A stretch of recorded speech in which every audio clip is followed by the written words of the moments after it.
Welcome to 45 Forward with host, journalist, and speaker Ron Rowell. Ron's mission is the second half of life even better than your first. Most of us are just approaching our half-life when we reach the mid-40s with many productive years ahead. Ron is here to help prepare us for this kind of longevity by providing vital strategies to shift the traditional waiting for retirement model to a continuous, evolving journey of compelling life chapters.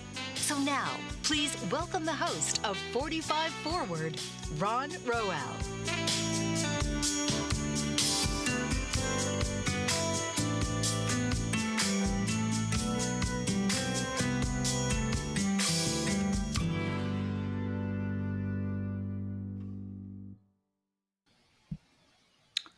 Welcome, everyone, to 45 Forward on Bold Brave TV. This is Ron Rowell, your host. Now, yesterday was Earth's Day, and as most of you know, and like every year, it seems to come for me at almost exactly the right time. The buds are bursting, the flowers are really coming out, and to me, it's like opening day for the home gardening season. And to usher in this season, I'll be talking today with Brian Zimmerman, who is the owner of Whole Yard Consulting. And Brian is going to offer an array of tips about how to start and maintain your garden, including some unusual ones you might not expect. So Brian is the author of Gardening My Way. He'll explain his philosophy of sustainable gardening, using native plants and no-till gardens, and perhaps getting rid of lawns, but much more on that coming up. But he'll also talk about the importance philosophically about changing our food system to a more localized system, growing fruits and vegetables, and incorporating it into our landscape, a concept he calls foodscaping. So now let's meet our guest, Brian Zimmerman, and learn much more about gardening his way and our way. So Brian, welcome to the show. Oh, thank you, Ron. It's great to be here. Yeah, great to have you.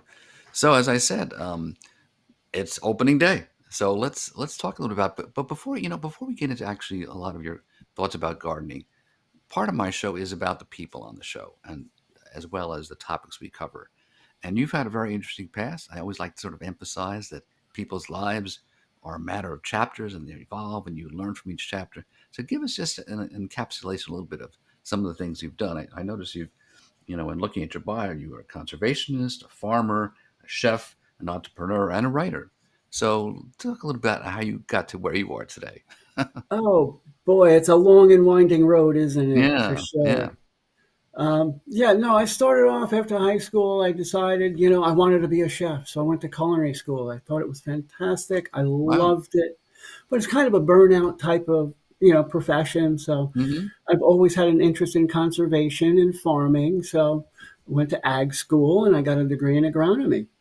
So then I Wow. started working for the Parks Department in New York State Parks. And then I went to Cornell Extension Service, working for them on their county farm. And then I worked for the federal government, working for them in conservation planning.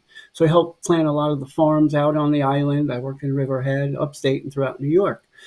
And then that was a great career, worked for the state in the conservation district. And from there, I was like, what we need to do is we need to make beer on Long Island and grow grains. And I started working on trying to get a malt house on Long Island, which is Hmm. an amazing thing. Wow. Um, it's fun. And then all my experiences taught me it's like I got to use these in some certain way and show Hmm. people what we're doing.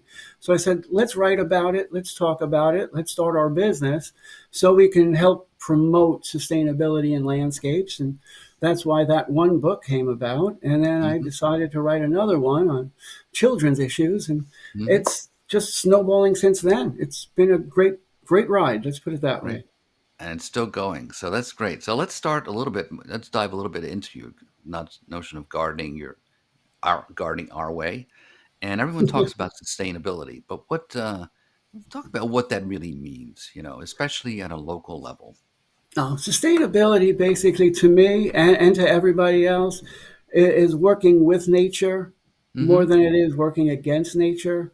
So right now, a lot of people are not working fully with it. They're doing lawns. They're planting the same old kind of shrubbery that you see. You drive down a Long Island street, You see the same yew bushes, euonymus. You see um, pine trees. You see the same old thing, and sometimes underneath you'll see some marigolds or some impatiens. And there's not much there to help promote the natural environment that we're born into.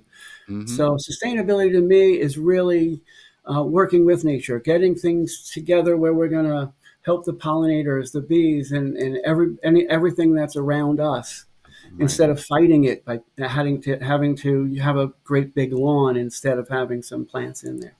Yeah.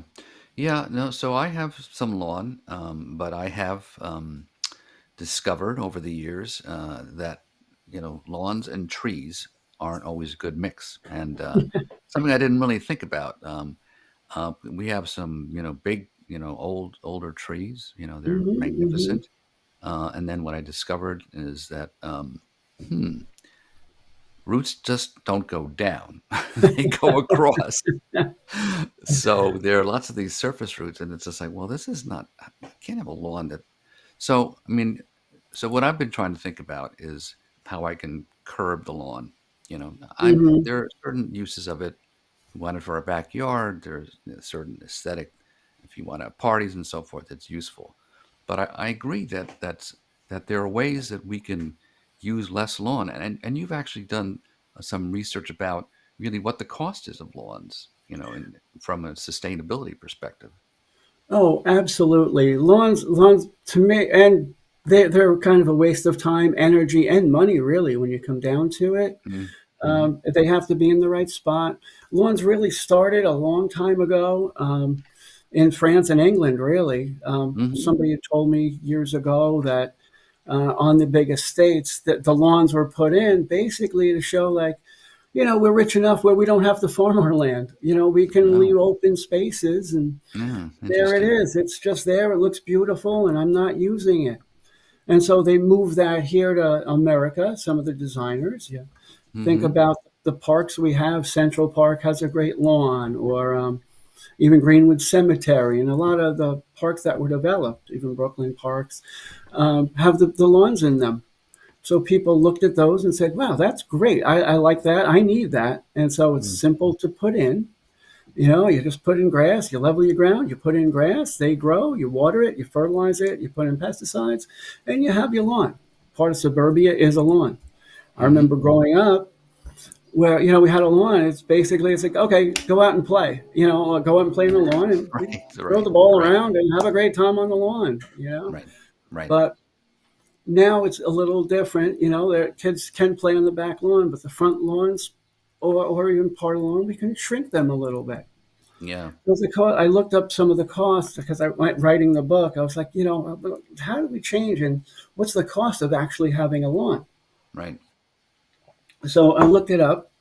That you as a homeowner, you'll throw down maybe a couple pounds of pesticide to get rid of some weeds or some bugs or something. Your landscaper will, and then you'll put down some lime and fertilizer. And you're like, Right. okay, great. My lawn looks great for the year. I'm feeling pretty good about that. But overall, in the United States, when I was researching, I was like, these numbers are outrageous. Um, here's a couple of them. Americans in a year put down 67 million pounds of pesticides. Hmm. Fertilizer, 90 million pounds of fertilizer a year.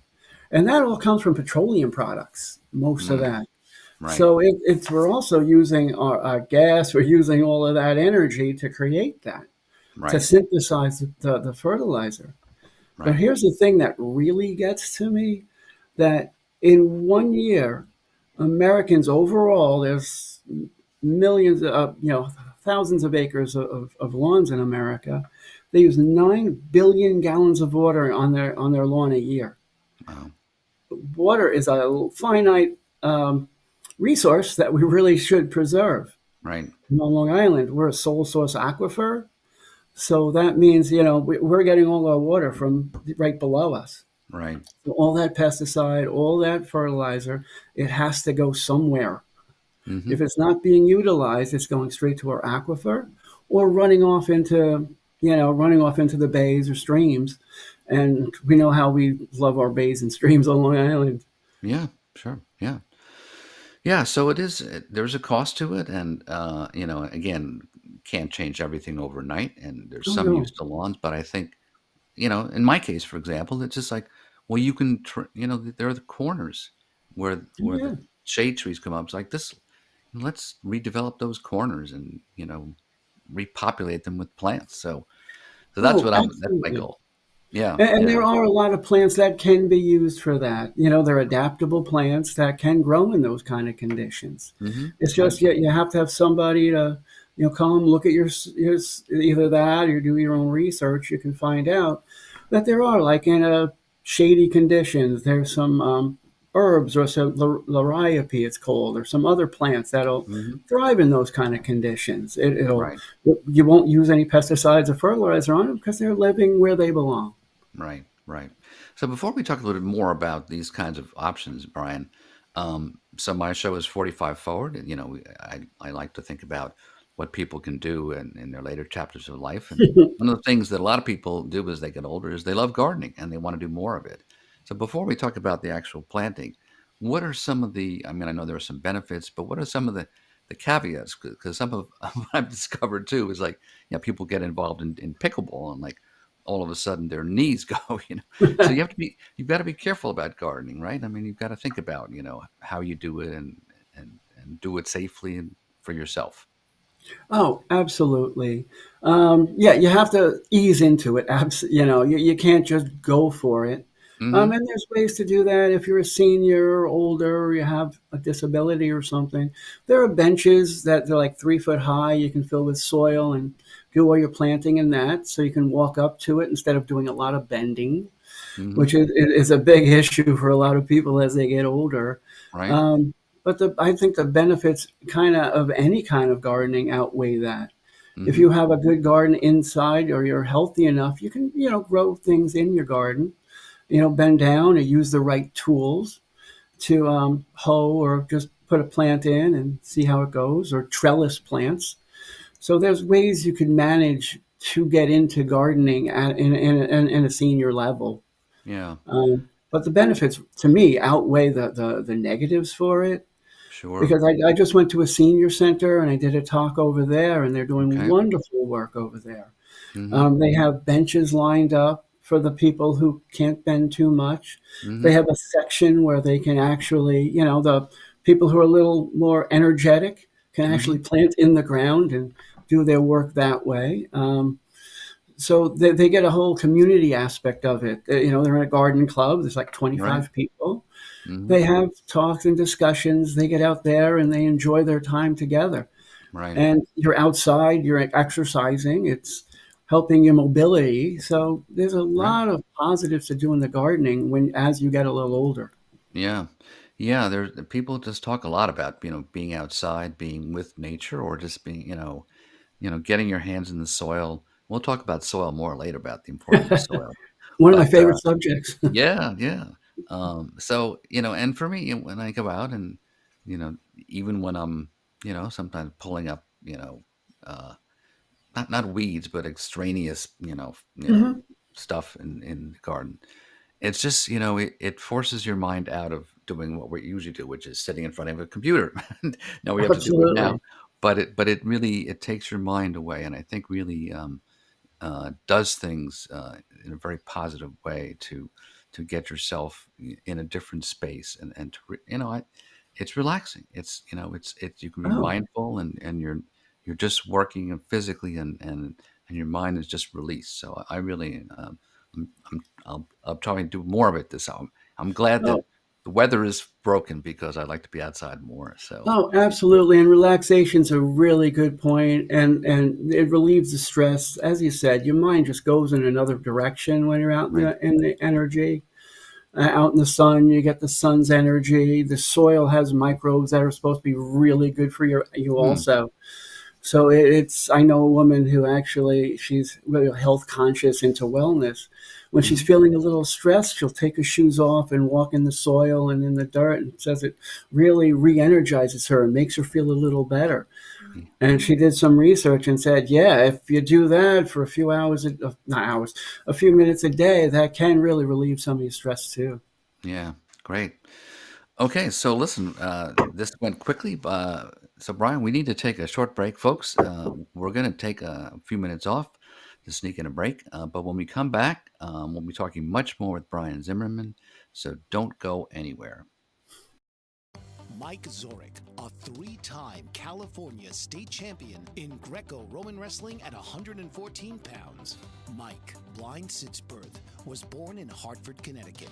He was a six-time national placer, including 2 seconds, 2/3, and 2/4. He also won the Veterans Folk-Style Wrestling twice at 152 pounds. In all these tournaments, he was the only blind competitor. Nancy Zorek, a creative spirit whose talents have taken her to the stage and into galleries and exhibitions in several states. Her father, a commercial artist who shared his instruments with his daughter and helped her fine-tune her natural abilities, influenced her decision to follow in his footsteps. Ms. Zorek has enjoyed a fruitful career doing what she loves. Listen Saturday mornings at 12 Eastern for the Nancy and Mike Show for heartwarming stories and interesting talk on the BBM Global Network. Are you struggling to care for elderly parents or a spouse? Do you wonder if being a caregiver is making you sick? Are you worried about taking time off work to care for elderly parents and balance work, life, and caregiving? Has caregiving become exhausting and emotionally draining? Are you an aging adult who wants to remain independent, but you're not sure how? I'm Pamela D. Wilson. Join me for the Caring Generation radio show for caregivers and aging adults, Wednesday evenings, 6 Pacific, 7 Mountain, 8 Central, and 9 Eastern, where I answer these questions and share tips for managing stress, family relationships, health, well-being, and more. Podcasts and transcripts of The Caring Generation are on my website, PamelaDWilson.com, plus my caregiving library, online caregiver support programs, and programs for corporations interested in supporting working caregivers. Help, hope, and support for caregivers is here on The Caring Generation and PamelaDWilson.com.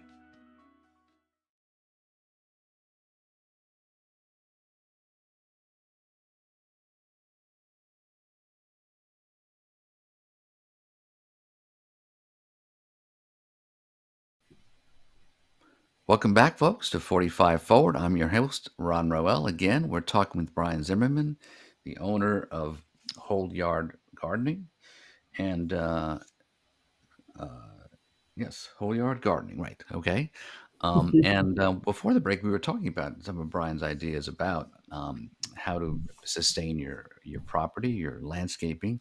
I want to talk about a few of your tips, and then we'll talk more broadly about foodscaping. But Mhm. the idea of some things like using native plants or rotating colors and perennials. What are some of your tips just about to liven the landscape without while sustaining it?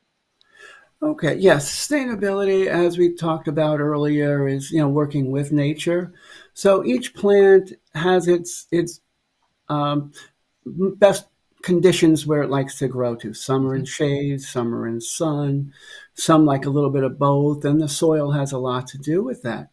So there's a lot of tips and tricks you can use. I mean, there's a lot of gardening websites you can go to, Hmm. but what I like to do is look at the conditions that I do have. Um, if it's you get 6 hours of sun or less, you're going to want to get something a little less, you know, a little more shade tolerant. Hmm. 6 or 8 hours and more, you can plant, vegetables and have a great vegetable garden, and fruit goes very well that way. Hmm. Native plants is something that is um, in our gardens. They're something we should put in our gardens, because what native plants do is they're adapted to our conditions, to our soil, and they're Hmm. going to bloom. You can get a variety of those plants Hmm. that will bloom spring early, and there's some that'll bloom a little later, and some that'll actually bloom into fall. Like there's some that I like. Butterfly milkweed is something, a beautiful orange plant, great pollinator, and it goes a little later in the season, Hmm. which Hmm. is fantastic for those late bees and pollinators. We need to use them that way. So you Right. can use thyme, you can use herbs in your garden as well, and they'll bloom at different times. Hmm. I have in this garden a little patch of herbs, and I have catmint in there. And the Mm. catmint, beautiful, blooms amazingly. The cats love it. They don't come to it, but the cat we have at the house will go there and kind of pick some leaves every once in a while. Hmm. But it does grow well, and I've had some amazing amount of pollinators on that, and that blooms a little earlier. So there's a lot of different blooming times you can look at. There's a chart that I use and I look at that'll give you that information. It's really important to try and get the whole gamut of pollinators from ones that are just coming out now. Hmm. And one of the things that I try and tell people is leave the dandelions because they're one of the first pollinator plants that they really do enjoy. Oh, interesting. Because I Yeah, got a it's whole hard to. crop of it now.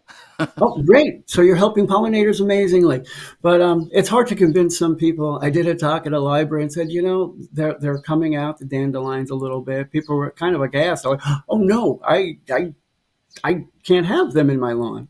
I'm like, well, they come for a while and they go, but they do help the pollinator species. So you got to Right. work with nature that way, and that's one of the ones that I like to tell people to keep on your lawn. Yeah. So pollinators we're talking about essentially are bees. Is that Well, there's honeybees? bees. Yeah, there's honeybees, but a lot of the bees we have are lone bees. They kind of live in the Hmm. ground, Hmm. so Hmm. they're overwinter in the ground. So that's why I'm also, a lot of people are into leave the leaves basically. Instead of Yeah. cleaning up in the fall, clean in the spring after the temperatures get to be about 50 degrees. Oh, Because interesting. lightning bugs, bees, they all live in that leaf litter. They also bury into the ground. Hmm. And when they Hmm. come up, if there's nothing there or nothing left, they can freeze, they can die, and we're losing our pollinators. Right. So that's something that's very important is leaving those leaves. You don't really need to get rid of them in Hmm. the spring, in the fall, because you're not really doing anything with your lawn mostly in the and Right. beds in the winter time. So might as Mm. well just leave them and start Yeah. cleaning up later in the season. Right. Right. So let's move on to this notion of foodscaping because I think that this is an interesting idea. And so a lot of us think about we have our garden and then we have our vegetable patch, but you talk about actually having a more integrated design to your property. So talk a little about that, Brian. Oh yeah. Oh no, this isn't an idea I came up with at all.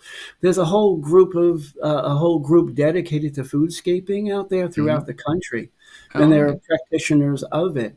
But it didn't start with this group or start with me. It actually started, gosh, years ago, a couple hundred years ago, actually. And funny, just recently, I went to Sagamore Hill, Hmm. Theodore Roosevelt's house and gardens. It was amazing. He did have a farm dedicated to the animals, dedicated to eggs and chickens, but he also had a 3-acre site there that was for relaxation for his wife and children. Hmm. 3 acres, and it was basically a foodscape. They had flowers, they had planted fruit trees, they had planted bushes, and within some of the crags, they would plant vegetables also. They had Swiss chard and kale, and they had all sorts of other things growing just within those paths. And Mrs. Roosevelt would go in there and just wander around, sit, and just enjoy the company of nature, really, Hmm. basically. Hmm. But it's not just me, but basically it's starting with you have your landscape. It doesn't have to just be plants. I mean, eggplants are a beautiful plant. Peppers are amazing with a lot of flowers on them, but you Hmm. also get some vegetable and some use out of it. It's Hmm. not something you should separate. I think it would be great to put maybe blueberry bushes in there and maybe a elderberry bush or some kind of fruit tree with on the edge. So it makes like a nice little path and you can actually get something out of your garden and landscape. Yeah. Yeah. So as you're talking, I'm just reminiscing that when my family moved to Long Island from Brooklyn Hmm. Hmm. years ago, my father cleared the land and he did plant a lawn, but he kept many trees. He Oh, loved his perfect. trees, and I do remember early on there was just the front lawn was just smaller, and on Mhm. the edges were blueberry patches. Yeah, And yeah. I just love those blueberry patches, and being able to pick them, and make homemade pies. And I know you have a raspberry. You had a raspberry patch, right, as well yourself. Oh, yeah, absolutely. When the family moved out from Queens, we're not from Brooklyn, we're from Queens. Right. We moved out there to Belmore, and in the back edge there was a raspberry patch, and there's Hmm. old pictures of me as a little child, like 2 years Hmm. old, with that Right. raspberry patch. And I remember eating those right, going back to the back edge and picking those raspberries. And Right. I still have those canes right now. I moved to Massapequa now. I've still got those canes growing in different areas because Mm, you can't give them up. It's great fruit, and it's a great memory to have exactly. those vegetables, that fruit still around. Yeah.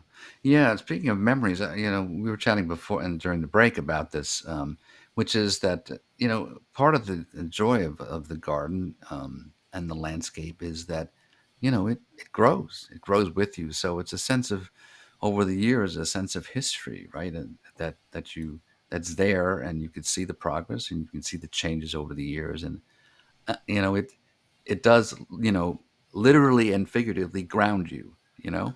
Oh, absolutely. And that's, I have a memory of a lot of memories of the garden, in Belmore. Even when I was little, we'd have a Hmm. little vegetable patch. And I still remember going back and picking whatever we had. The fresh tomatoes tasted better than any tomato I have ever had, Right. because maybe it's just a memory of it, but the way we grew was just something special about it.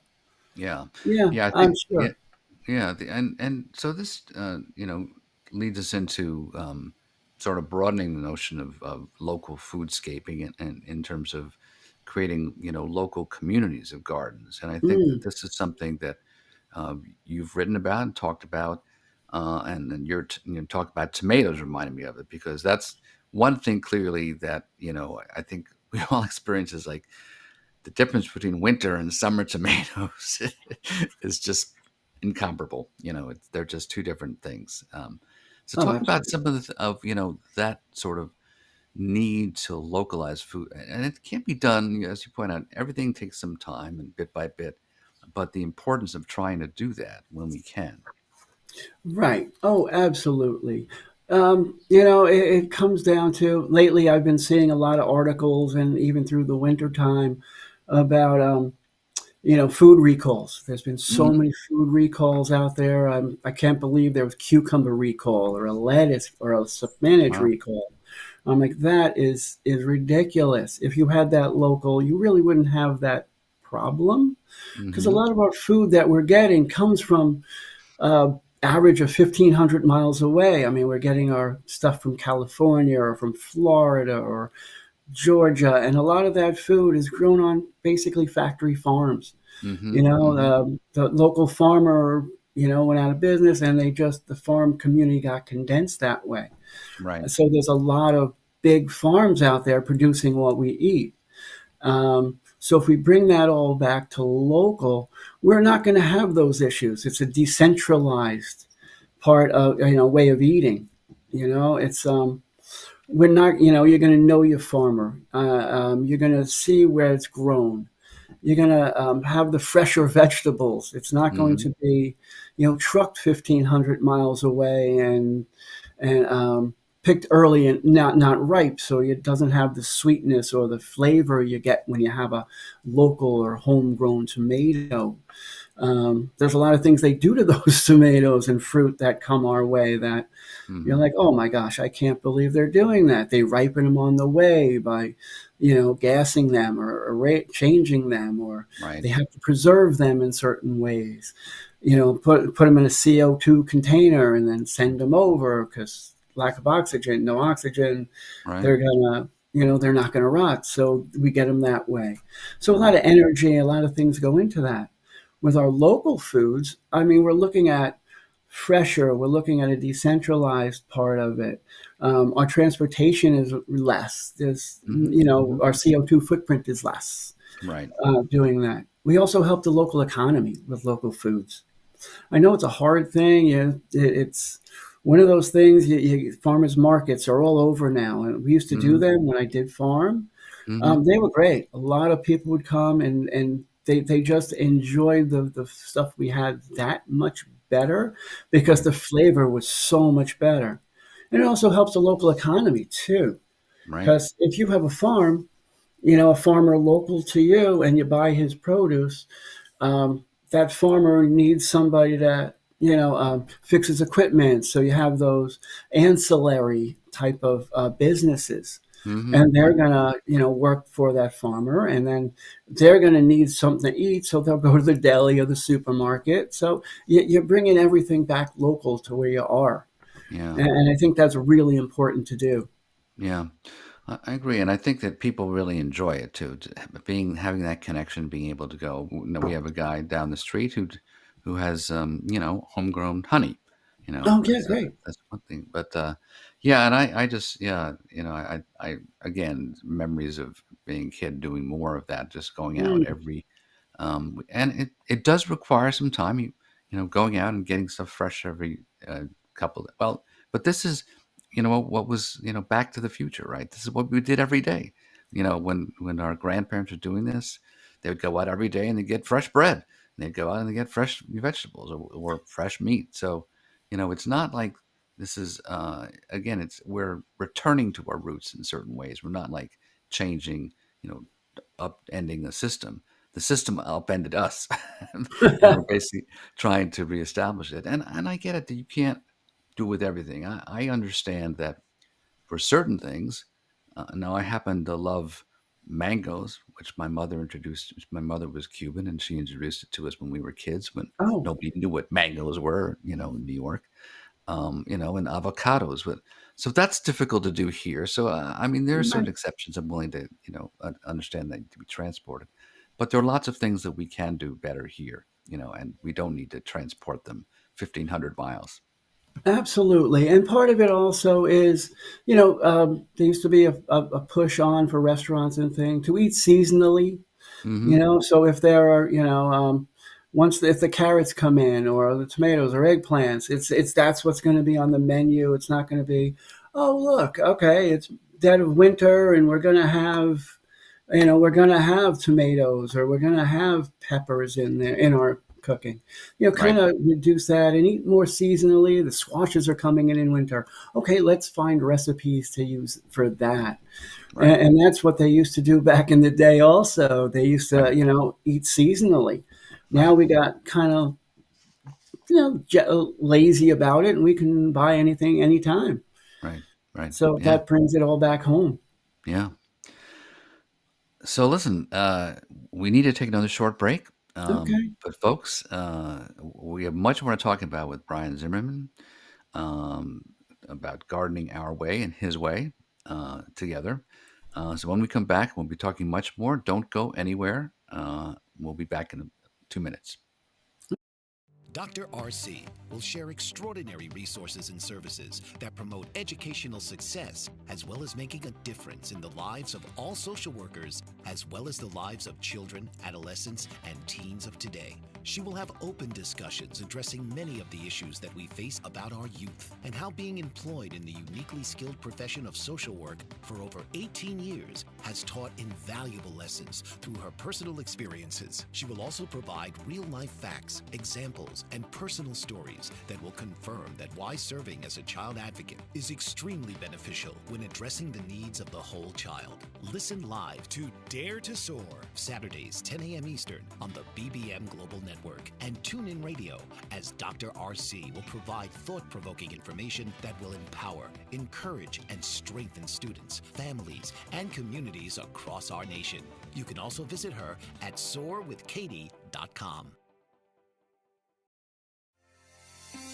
Author, radio show host, and coach John M. Hawkins reveals strategies to help gain perspective, build confidence, find clarity, achieve goals. John M. Hawkins' new book, Coached to Greatness, Unlock Your Full Potential with Limitless Growth, published by iUniverse. Hawkins reveals strategies to help readers accomplish more. He believes the book can coach them to greatness. Hawkins says that the best athletes get to the top of their sport with the help of coaches, mentors, and others. He shares guidance that helps readers reflect on what motivates them, rediscover and assess their core values, philosophies, and competencies, find settings that allow them to be the most productive, and track their progress towards accomplishing goals. Listen to John Hawkins' My Strategy, Saturdays, 1 p.m. Eastern on the BBM Global Network and TuneIn Radio. Welcome back, folks. We're talking today with Brian Zimmerman, who is the owner of Whole Yard Gardening. We've been talking a lot about different aspects of gardening, a lot about sustainability, about local farming, local gardening, local gardens, and sustainable gardens. So I wanted to just, but before I even get back to with Brian, I want to just tell you folks, listen, if you missed our live programs, don't worry. You can always find replays on my playlist on Bold Brave TV's YouTube channel. So just click on my 45 Forward playlist and you can listen to the show. If you miss it, tell your friends they can still hear it on Spotify, Apple Podcasts, most major streaming platforms. So just keep that in mind. So back to Brian. Let's talk about some of the other aspects of local gardening and foodscaping people don't think about. We talked about the importance of water, but also about soil. Hmm. That's soil is the essential component, and people don't think about it. Just dirt. Yeah. But so let's talk about your notion about why the soil is so important and how we can really cultivate it and preserve it. Oh, absolutely. Soil it's so essential to your garden. It from what I was teaching and people have taught me is healthy soil, healthy vegetables, healthy person, because everything really comes from the soil. A Hmm. lot of what you're getting from, the farms, commercial farms and things it's not nutrition. It's not full of nutrition or a balanced nutrition for Hmm. everybody. Uh, I've been I've looked up things on what the nutrition values were on different crops from 50 years ago to now. They say that 50 years ago there was 4 to 50% more minerals and proteins and Mm-hmm. nutrients in the food back then than it is now. And that really comes from a number of reasons. It comes from the soil. Mm-hmm. Soil now they're, putting a lot of pesticides, they're putting a lot of fertilizer onto that to make their crops grow. They're beating the soil a little bit more without adding organic matter to it. Mm-hmm. So what I espouse is no-till gardening or no-till vegetable gardening. Basically, you don't need to till it, basically. What you're doing when tilling it is you're breaking up the soil. You're breaking up the roots. You're exposing organic matter to the air, which, Mm-hmm. kills it, dissipates it, so you don't have that. The carbon is being released also, which the roots do need. So if you have that healthy soil and you don't till it, you're going to have a healthier crop. You're Mm-hmm. not going to need as much fertilizer or pesticides either, because in there's everything's battling each other, the good versus the bad. If you have a lot of good natural biota, it's going to overtake the bad stuff that's going to affect Mm-hmm. your plant there. Mm-hmm. So yeah, you have to really treat your soil with reverence. Mm-hmm. Treat it with like the gold it is. I Mm-hmm. really think people should look at it, do pH testing, make sure you have the right um, pH, which is the amount of hydrogen there. Too much, too much pH makes it an acidic soil, which is not going to let the nutrients release. Mm-hmm. So you should balance your soil and work with it to have Right. that garden grow well. Yeah. Okay. So no tilling. Check the pH of the soil. Very Um, important. and any other thoughts on how you can care for your soil and cultivate it, and to its Um, maximum nutritional value? Oh yeah, no, absolutely. Adding organic matter is great. I've been, working with some people there. My brother, he had a good garden up here. We worked together. He moved down to Tennessee. When I, Mm-hmm. went down there, I was like, holy cow, I don't know if you've been to Tennessee or down south. It's kind of a heavy red clay type of soil. And when we're Right. trying to dig it, we're like, oh my gosh, what are you trying to plant into? Right. So what we did was I was like, you know what? Let's make a plan. Let's do something here. So we Mm-hmm. went a no-till type of garden. It takes a little while, but no-till. I had them plant cover crops, which is a rye, a cereal rye, and put some nitrogen fixing crop within that, like a clover. And what happens is those roots go down there and they're adding organic matter. They're living, they're dying, they're breaking up the soil, creating pathways for the water to go into. It's adding beautiful richness and organic matter to it. Mm-hmm. So now I just spoke to him on the phone. This is perfect timing. Um, and I was like, oh yeah, I just did this. I, put the cardboard on top to kill the cover crop, which is, now he can plant into it. I was like, oh, by the way, how is the soil? He's like, you won't believe the changes that happen from not Mm-hmm. turning it over or trying to move it. It's just adding organic matter and letting that soil sit and breathe and get its natural living organisms back to in balance again. Right. So basically, when we talk about no tilling, it's just basically not turning over the soil, Right, disrupt. right. Right. It's just leaving the soil where it is. It's not moving it. You're not actually, if you don't till, you're not bringing up weed seeds either. So that's something to look at. Once you Mm-hmm. get the weeds off the top, you're not really bringing up the weed seeds and giving them the condition Mm-hmm. that they're going to want to grow, Mm-hmm. and within the top inch or two, they're going to get light air and they're going to say, hey, I'm growing. Let's do this. Let's do the job we're supposed to do, Yeah. which is basically cover the ground. Yeah. But we don't want them there. We want to plant what we want to plant. Yeah. You can outcompete it with cover crops. Yeah. Interesting, because I have to be honest. I had this notion that you were supposed to till. That was, oh, I mean, that was part of the ritual of tilling every spring. But you're saying It don't do is. that. Yeah. Yeah, no, that is. And what that does, it kind of beats the soil. If you look at a soil that has no tilling of roots in it or you haven't done anything in a while, you'll see it clumps up. There's structure to it. Mm-hmm. But once you till it, you move it, you rototill it, or even like a plow, what Mm-hmm. you're doing is breaking up all that structure. And there's going to be no room in there for air, water, nutrients, anything to really function properly. Hmm. So it takes a little more effort for the plants to grow and a little more effort on your part to add things to it to make it a lively garden again. Mm-hmm. And what about mulching? And I mean, there are certain, I think, aesthetic aspects to it. I've done it. I also try to compost. I do try to, Yeah. got some few piles, and it still needs to basically decompose. But I Hmm. think that's an important part of taking that stuff not out of the garbage and putting it in compost. I think, Oh, wow. I again, it's 100% agree with you, Ron. yeah, it's a It little is. thing, but It is little, but every little bit counts. Let's put it mhm, that way. Yeah, I have a garden, and we started a few years ago, and I have a compost heap too, and it's amazing how rich that stuff gets when you turn it over and aerate it enough. It's really, and I've noticed my garbage has gone so much. I've reduced my garbage amount so mm, much from doing it that way. And that does help. Any little bit does count. No tilling, planting natives in a section of your garden. I'm not saying do the whole garden. Maybe start small and see how you like it. Then mhm, move ahead after that and see, oh, I love this plant. Let me plant more. Or yeah, let's change up a little bit.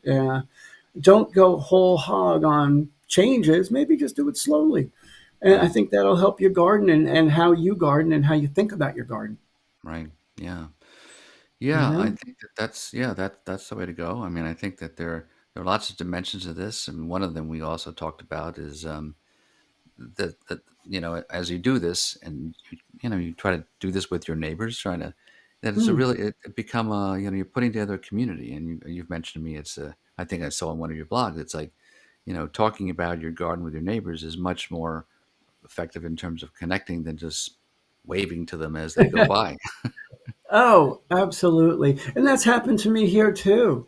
There's a section of our yard up front that really it's hard to manage. It's right on the street, so in snows you get the snow, you get the ice, and salt on there, and it doesn't really Hmm. grow grass really well. So we decided to till it up, and I had a till to get rid of the grass and the weeds, and we planted it to wildflowers. Put Oh. bulbs in, put wildflower, patched it. My neighbor across the street came over, was like, "Wow, that is so beautiful. How did you do that?" So we got in a conversation about maybe they can do it in their yard. So we Hmm. actually started to do it in part of their yard as well. Hmm. My neighbor next door, "Oh my gosh, I love what you're doing there. Yeah, how can you?" And we started putting in some, Montauk daisies and different things in their yard that they didn't have. So it Right. does start a conversation, and people see it, and they want to know, "Wow, that's amazing. How did you do that? Let's do it again." Yeah. Yeah.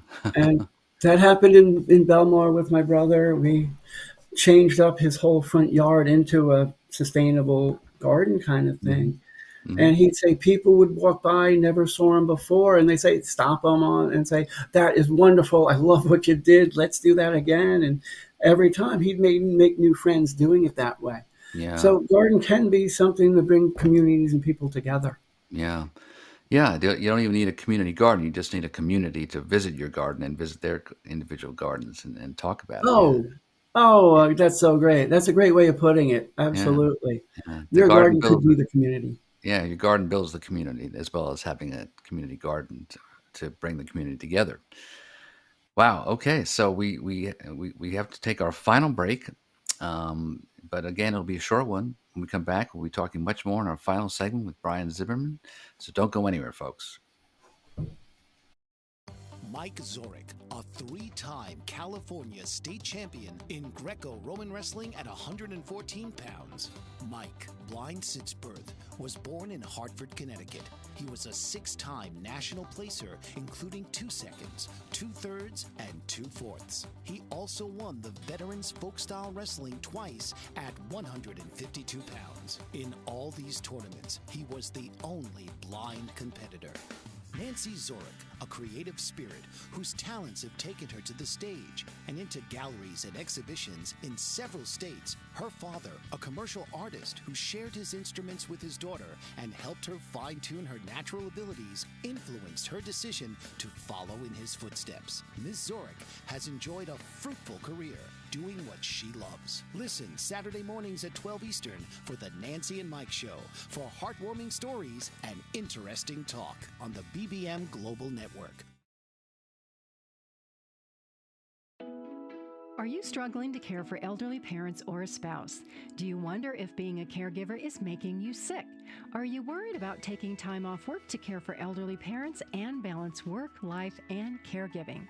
Has caregiving become exhausting and emotionally draining? Are you an aging adult who wants to remain independent but you're not sure how? I'm Pamela D. Wilson. Join me for the Caring Generation radio show for caregivers and aging adults, Wednesday evenings, 6 Pacific, 7 Mountain, 8 Central, and 9 Eastern, where I answer these questions and share tips for managing stress, family relationships, health, well-being, and more. Podcasts and transcripts of The Caring Generation are on my website, PamelaDWilson.com, plus my caregiving library, online caregiver support programs, and programs for corporations interested in supporting working caregivers. Help, hope, and support for caregivers is here on The Caring Generation and PamelaDWilson.com.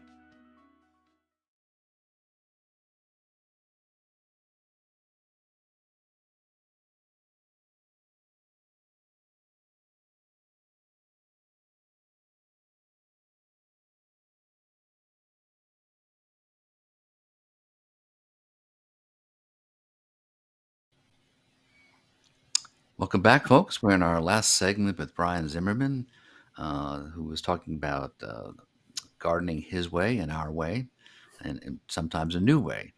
But in our last few minutes, I would like to just shift a little bit because Brian has done a lot of things, and in his subsequent chapters, which are the current ones, he's also been doing writing children's books, um, and besides the gardening my way books. So talk about that, Brian. How did you get? Why did you do it? What do you? What's your aim? Oh, okay. Yeah, the book is called One Confident Duck. Hmm. It's basically the story of gaining confidence as you're growing up. It starts as a little chick and then it Hmm. goes to a full-fledged duck. And the adventures of that duck in her mind kind of figuring out, I'm good enough and I don't need to change, Hmm. and Hmm. all those experiences showed her what she wants to, how she wants to move forward with her life as a confident duck. Yeah. So it relates to, kids, it's written for a child about between 5 and 7 Hmm. or 8. Hmm. It started, I was, always wanted to write. And I was talking to my friend who's an artist. And Hmm. she's like, I always wanted to illustrate. I'm like, well, maybe we can do something together, Hmm. And Hmm. this story came to me, and we consulted on it. She's like, I love to do something like that, Hmm. Hmm. and so we got together. I wrote, she got it together. Amazing artwork. Her name's Hmm. Brandy. Beautiful Hmm. artwork. Hmm. And I think it came out really well. It's been well reviewed. People who read it and look at it says it's really good, and their kids love to work their way through it.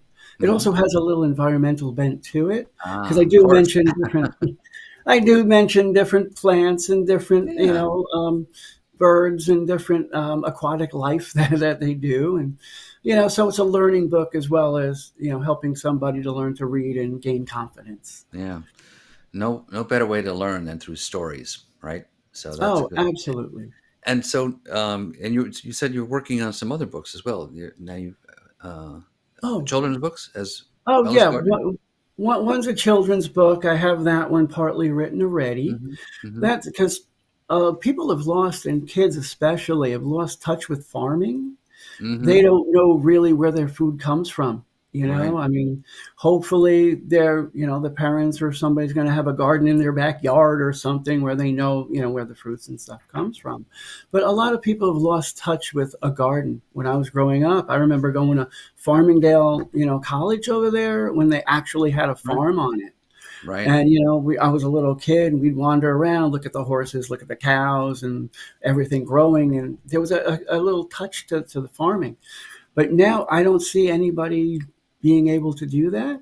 So this book is basically following the adventures of a child on a farm as she starts her chores.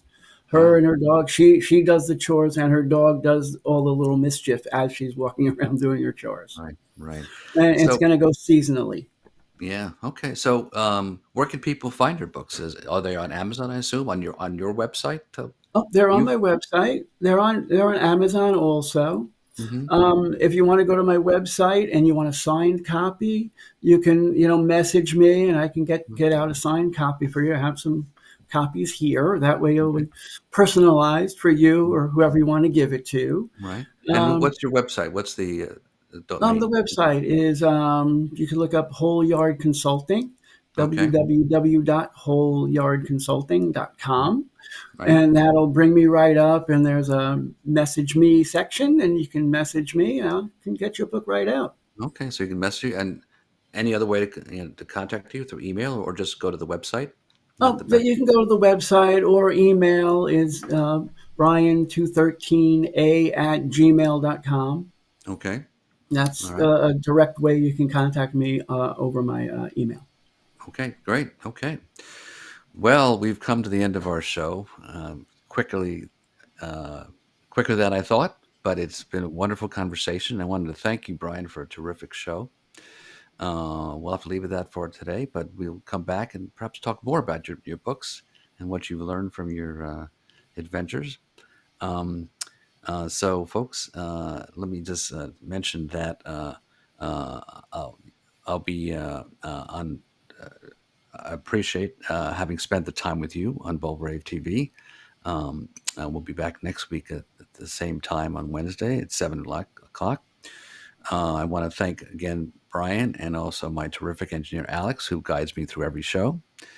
And, I'll leave you with one of Brian's thoughts that I read from him, which is, "We can be an agent of change, one garden at a time." So, with that, I'll see you next week at 7 p.m. when I'll be talking with Brahman McDougall and Lisa Cooper, who are the publishers of Quite Literally Books. It's a women-owned Hmm. heritage press, which they started in their 50s together after being Oh, wow. childhood friends. Yeah, about women, American authors who share forgotten books by American authors to share with a new generation of book lovers. So then, folks, keep moving forward. 45 forward. This has been 45 Forward with host Ron Roel. Tune in each week as Ron tackles the many aspects of health, finance, family and friends, housing, work, and personal pursuits, all as part of an integrated plan and to take charge of your unretiring life during these uncertain times. Wednesdays, 7 p.m. Eastern on the Bold Brave TV network, powered by B2 Studios.